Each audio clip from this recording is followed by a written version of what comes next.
tal? Bienvenido al podcast de FIRA, esta iniciativa de comunicación institucional en una nueva temporada donde nos acercamos a diferentes temas y personalidades que por su trabajo, su conocimiento y su trayectoria aportan elementos de valor para el desarrollo social y para el sector alimentario, que es el que atendemos en FIRA.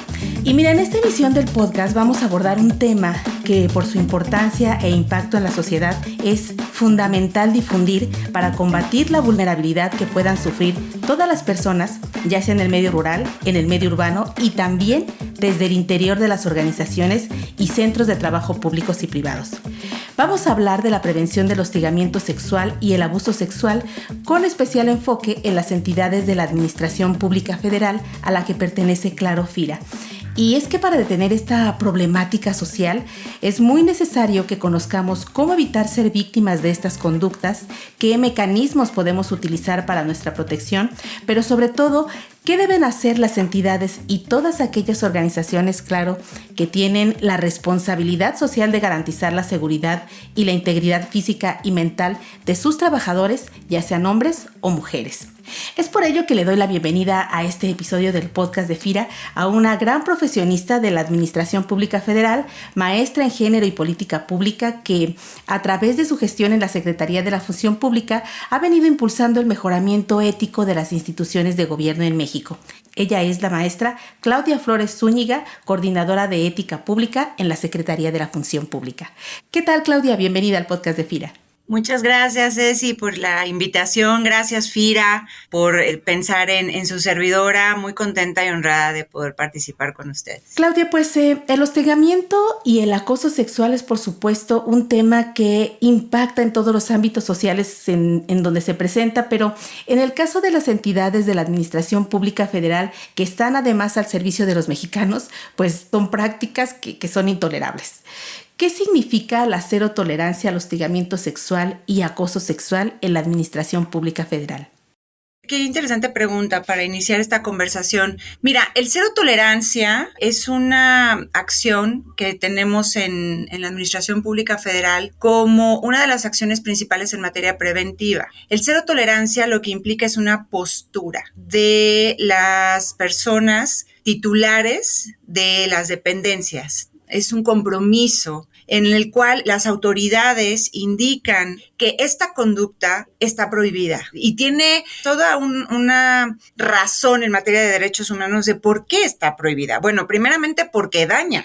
No solamente, por supuesto, a las personas que lo sufren, a las personas víctimas, sino que además impactan los climas laborales. Y al ser una forma de violencia desde hace muchos años en este país, por la reforma de derechos humanos que cumplió este año 10 años, la constitucional, en el compromiso firme de que no puede existir la violencia. Y tan no puede existir porque es dañina, que no nada más está penada en la ley, sino que además de todo es prohibida. Es un cero tolerancia. No puede haber un buen gobierno que violente mujeres, ¿no? No puede haber servidores públicos íntegros que sean violentos. Eso es lo que significa todo esto que te comparto, que la más alta autoridad diga, a ver, aquí está prohibido en esta institución. Y entonces no solamente no tenemos que hacerlo, es si lo ves, denúncialo. Y si tú lo sufres, denúncialo. ¿Qué tan frecuentes son las denuncias de estas conductas? Te platico, desde el 2019 tuvimos un total anual de 274 denuncias. Eso en toda la Administración Pública Federal a través de los comités. Y nos representa el 16.9% de la totalidad de las denuncias. Tomando en cuenta que no debería existir, pues no es una cifra menor. Estamos hablando más o menos de 1 de cada 6 denuncias, 2019. 2020 tuvimos 1 de cada 4 y esta es una cifra muy interesante porque en el 2020 salió todo este boom pandémico por el COVID-19 y entonces tuvimos mucho tiempo de cuarentenas. Entonces eso nos implicó trabajar desde casa. Nos genera mucha curiosidad porque si la gran mayoría de las instancias no estaban en las oficinas, ¿cómo es posible que haya habido denuncias de hostigamiento y acoso sexual? Pues claro que siempre hay otras fórmulas y otros ejes para un ejercicio de poder y para poder utilizar una ventaja que tenga alguien sobre otra persona, ¿no? Entonces, eso nos habla de que no es el espacio físico, es la relación entre las personas, la simetría, la ventaja o desventaja, los ejercicios de poder, lo que genera o puede contextualizar estos ejercicios. Entonces, por ejemplo, en 2020 aumenta un poquito más de 1 de cada 4. Y luego en 2021, hasta donde vamos, hasta el 30 de junio, regresamos. Estamos a 1 de cada 6, tenemos hasta ahorita 136 denuncias registradas en toda la administración pública. Justo sobre las denuncias, Claudia, ¿qué debiera esperar una persona en la Administración Pública Federal que presenta una denuncia por este tipo de conductas? Bueno, pues la persona que interpone una denuncia siempre lo que debería de estar esperando, lo que debiera estar esperando es una atención especializada, un acompañamiento. En este caso nosotros tenemos la figura de la persona consejera, aunque son las personas denunciantes las que definen si quieren su acompañamiento o no. Los mecanismos de atención de alguna manera lo ofrecen porque las personas consejeras están entrenadas, están certificadas, capacitadas en una serie de elementos para acompañar, contener, ayudar, apoyar a estas personas en lo que decida, ¿no? Ya sea en términos de atención inicial, ¿no? De una escucha asertiva, empática, profesional, pero también de informar los medios que tienen para poder hacer la denuncia y lo que se esperaría con cada una de ellas, ¿no? Porque hay mitos y no todos tenemos que saberlo todo. Hay que decirles en qué puede terminar el procedimiento, ¿no? Por ejemplo, los comités de ética no sancionan, recomiendan.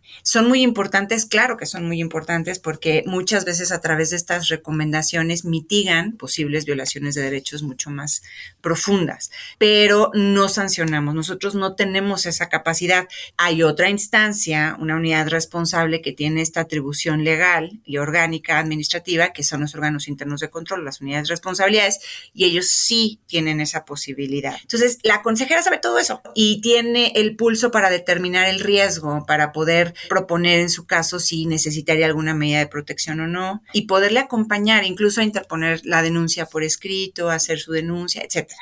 Pero al final las denunciantes son las que deciden si quieren a esta figura o no, porque es su derecho y lo pueden hacer solas. Entonces nosotros lo que tenemos que hacer es pensar en el centro siempre ellas, atenderlas de la mejor manera, evitar la revictimización, no tener prejuicios, utilizar la perspectiva de género, utilizar el protocolo, las metodologías internas para que podamos ayudar a las personas que lo están solicitando de la mejor manera. Muy bien, me queda claro que la denuncia la pueden presentar ya sea la persona consejera en compañía de la denunciante o la denunciante sola. Pero, ¿cuál es la ruta para presentar las denuncias y cómo se deben presentar? La persona denunciada tiene que ser persona servidora pública. Puede ser anónima, puede ser por escrito, puede ser la persona que está sufriendo esta situación o alguna otra persona que mira que pues ya se le está pasando mal o que eso no está bien y entonces, bueno, puede ingresar la denuncia por escrito o de manera personal. Muy importante el conocimiento de los mecanismos de denuncia que nos comentas. Y bueno, antes de continuar, quiero compartir contigo que nos escuchas la siguiente información. Como parte de su compromiso de gestión socialmente responsable, FIRA pone a tu disposición su micrositio ESG con las acciones que realiza en el ámbito social, ambiental y de gobernanza. Y es especialmente en el apartado social donde podrás encontrar todos los programas y acciones de protección a los derechos humanos, no discriminación y equidad de género que tiene FIRA en favor de su personal. Si deseas consultarlo, puedes hacerlo en la página www.fira.gov.mx en el menú ESG de la página principal y en el apartado social de este micrositio. Y ahora sí, regresamos a nuestra charla con la maestra Claudia Flores Zúñiga, coordinadora de Ética Pública en la Secretaría de la Función Pública. Oye, Claudia, comentábamos acerca de los mecanismos de denuncia de conductas de hostigamiento sexual y acoso sexual. Sin embargo, quizás muchas víctimas pueden tolerar estas conductas por diversos factores como vergüenza, miedo a que las retiren de sus trabajos, miedo a que les infrinjan algún daño físico y entonces no hacen nada para detener al agresor. ¿Qué significa el consentimiento y cuál es su relación con las conductas de hostigamiento y acoso sexual? Este tema es fundamental en los casos de hostigamiento y acoso sexual. Probar la conducta de hostigamiento sexual en las dependencias es muy complicado porque evidentemente la gente sabe que está mal. Por lo general, lo hacen en secreto. Por lo general también es de dichos, ¿no? Es, a ver, yo te estoy diciendo esto y la contraparte dice la otra. Entonces, es muy complicado poder probarla. Bueno, dentro de las metodologías con perspectiva de género, uno de los elementos fundamentales para poder probar el consentimiento. El consentimiento entendido como que ambas partes están de acuerdo en tener una conducta de índole sexual.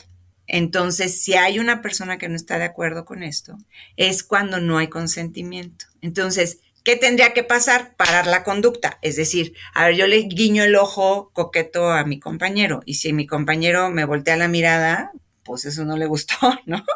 Entonces, el consentimiento está muy fácil. El consentimiento es 3 pasitos. Le preguntas. 2, escucho lo que me va a decir. Sí, no, no puedo.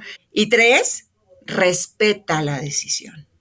En esa misma metodología tan sencilla, las mujeres, por estos contextos patriarcales que son sumamente violentos, muchas veces en las dependencias es una expresión de eso, a veces por autoestima, por seguridad, porque es el jefe, porque es un compañero del que depende algo muy importante para mí, porque lo que tú quieras y mandes, no tienen esa fortaleza y esa claridad de decirte no, pero todo lo que no sea sí seguro es no. Entonces, el silencio, evitar a las personas, las vueltas y las vueltas de vamos a comer sí un día sí un día. Esas no son consentimientos. Luego vienen los compañeros, pero si comía conmigo todos los días, ¿cómo es que ahora me acusó de hostigador?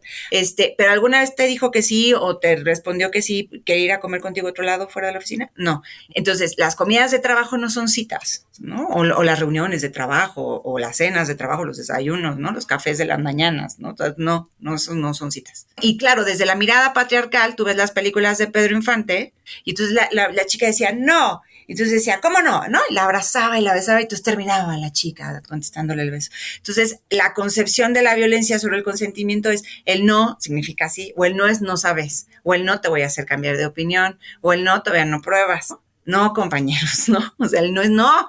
Las mujeres sabemos perfectamente a quién decirle sí y por qué decirle sí. Entonces, bueno, el consentimiento por eso es tan importante. Y por último, termino esta otra parte que es muy importante, sobre aquellos temas donde el consentimiento tiene otra mirada, que es cuando son obligadas por el contexto. ¿Qué quiero decir? Es mi jefe y es mi único trabajo, yo soy mamá soltera y no hay empleo, ¿no? Entonces, el jefe me hostiga y me hostiga y me hostiga y me hostiga y me hostiga y me hostiga. Entonces, estamos teniendo casos donde después de cierto tiempo ellas denuncian, pero en el caso hay momentos donde pareciera que hay consentimiento porque o salieron, o se tomaron unos tragos, o les aceptaron el ride a su casa, y ellas mismas te dicen, y no lo hice hasta que salí de ese lugar, porque tenía miedo o de no titularme, o de perder mi trabajo, y entonces, claro, para mí era más fácil, pues, sortearlo. Entonces, una mirada sin género decía, no, pues sí le aceptó el café, sí le aceptó el trago. Entonces, eso es consentimiento porque se lo aceptó, fue con él. Pero hay una mirada simétrica, hay un condicionante. Se les fuerza de alguna manera, simbólicamente, y ellas es una estrategia para salir del juego cotidiano, digamos, de esa violencia recibida todos los días, ¿no? Y eso tampoco es consentimiento, aunque te haya aceptado el café o los tragos.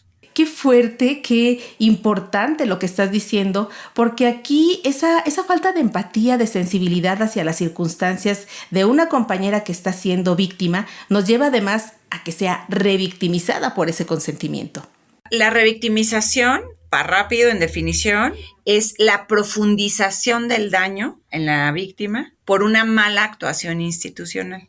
¿Y en dónde hay una mala actuación institucional? O pudiera haber una mala actuación institucional en cualquier lugar del proceso. En la atención de denuncia, la culpabilizas, preguntas sobre su vida personal, su vida privada, la desacreditas. La otra es repetirle por una cuestión de incredulidad, es hacerlas repetir lo mismo cuando es una situación sumamente traumática. Hay muchos estudios que nos lo dicen en materia de violencia de género, que profundizamos ese daño y ese traumatismo si estamos duro y dale, con que repita. Esas cosas revictimiza, profundiza, dejarlos muchos tiempos sin atender, no informarlas bien, no protegerlas. Por lo general, hay violencia laboral como consecuencia cuando no son bien tratados las denuncias. Por eso el comité es tan importante, que no puede dar información sobre los casos, porque lo que pasa es que se recrudece la violencia. Entonces, por lo general, y si son jefes o jefas o hay una ventaja, pues si antes estaba, pues ahora 3 veces más. Entonces, ¿qué pasa? De repente tenemos casos de sí una medida de protección y casualmente a los 2-3 días las despiden. Obviamente no dicen porque me denunciaste, ¿no? O sea, no, lo que dicen es o porque no trabajaba bien o porque no hacía bien su chamba o algo, o lo que tú quieras en términos laborales, pero obviamente con la medida decimos, entonces las medidas de protección son para proteger, entonces no las sueltas. Primero le preguntas y segundo no las sueltas, las acompañas. Tienen que estar protegidas y separarlas del daño. Y aquí algo muy importante, Claudia, es también esa parte de la sororidad entre mujeres y de la solidaridad entre compañeros, porque esa revictimización no solo va en la tardanza de las formas, como dices, sino en la parte de juzgar a la víctima, que si lo provocó, que si se lo merecía, que si se viste de tal o cual forma, que si es justo, que si no es justo. Y bueno, es una cuestión que solo le compete a esa persona y que yo no voy a juzgar ni hablar entre pasillos, ahora ya por grupos de WhatsApp, ¿sabes? La idea es pensar que tuvo que haber pasado para que esa persona, esa mujer, llegara hasta ese punto porque no se siente segura ni protegida en su trabajo. Claro, y ahí yo quería llegar. Entonces, la sororidad no es una cosa que se nos dé nomás por ser mujeres. O sea, el entendernos entre mujeres, tendrías que despatriarcalizarte y reconstruir o deconstruir esas formas y reconstruir en estas nuevas formas de comprensión y de tener una red simbólica entre nosotras como ellos los tienen. ¿Cómo podemos erradicar el hostigamiento sexual y el acoso sexual y la revictimización en nuestras instituciones? Yo te diría, entrarle al tema, pero por supuesto, desde un rollo personal, desde la empatía, la escucha asertiva, pero también entender que ya a estas alturas no es que uno quiera o no quiera, es obligatorio. Porque quienes trabajamos estos temas sabemos que es para un bien a la humanidad, no solo para ellas, también para ellos. Y en ese sentido, sí quiero reconocer a FIRA, por ejemplo, el mucho trabajo que tiene en el comité, es un comité de excelencia.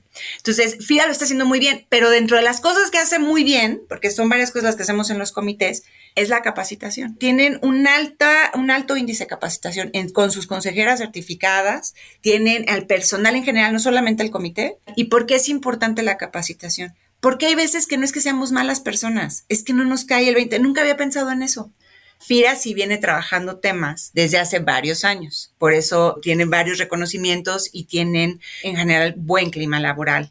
Porque bueno, también es muy iluso pensar que no hay conflictos en la vida, pues sí hay conflictos, ¿no? O sea, siempre, por más que no queramos. Pero en ese sentido, creo que ha habido un trabajo, no sé si es exhaustivo en términos de si ya encontramos el hilo negro de la felicidad. O sea, yo no creo que todavía lleguemos a eso en la Administración Pública Federal. Con todo lo que tenemos avanzado, seguimos en un acierto y en un error. Pero sí creo que si le echamos ganas a lo que traemos hasta ahora, sí podemos ir mitigando y avanzando mucho más. Entonces, en ese caso, regreso. Cero tolerancia. FIRA trae un cero tolerancia. Consejeras. Tiene a sus consejeras y las tiene certificadas en el tema específico. Y eso implica que hay una atención para las compañeras que llegan a necesitar esta atención especializada de primer contacto. Trae el 90% del personal capacitado en materia de violencia. Y no solo eso, en materia de comité, nosotros, eso sí, aquí lo tenemos, ¿no? Trae una calificación de primer nivel porque tiene un trabajo arduo, no solamente en la atención de denuncias, sino en el acompañamiento y en las recomendaciones.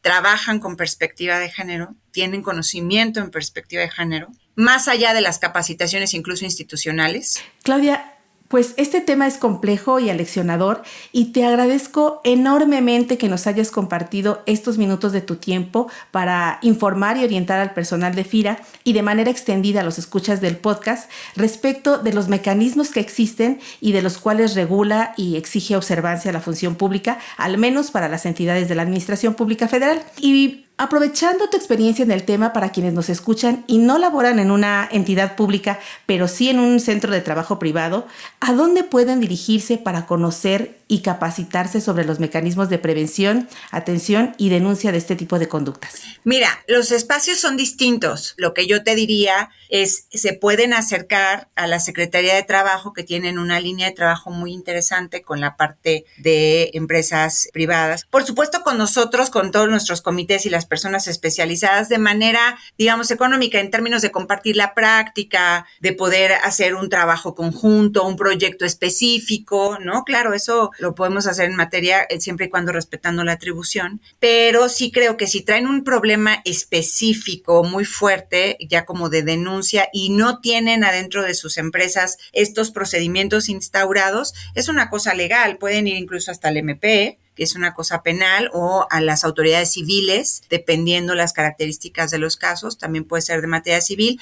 o materia laboral, ¿no? Es decir, acercarse a las instancias de la Secretaría de Trabajo. Hay un protocolo de violencia laboral que también impacta por allá. La norma 25, que es la norma de igualdad y no discriminación, hay una parte que se instaura también en las empresas. Entonces, yo creo que desde ahí podrían, si no tienen nada, empezar a hacer un trabajo especial, y si lo traen, pues para fortalecerse. Claudia, pues un gusto charlar contigo. Muchísimas gracias por tu presencia aquí en el podcast de FIRA. Muy contenta, muy agradecida, muchas gracias y bueno, enhorabuena FIRA por este programa. Es una difusión muy padre. Las redes sociales es nuestros terrenos ahora que hay que ocupar. Entonces, de verdad, felicidades porque es un gran proyecto, me parece muy innovador utilizar estos espacios. Muchas gracias. Y como cada semana te invitamos a que compartas ampliamente este podcast en tus redes sociales para hacerle llegar la información a quien pueda serle útil para evitar ser víctima de este flagelo del hostigamiento sexual y acoso sexual con el que es necesario acabar. Se despide de ustedes Cecilia Arista y en la producción Axel Escutia, y te esperamos la próxima semana con otra conversación en el podcast de FIRA.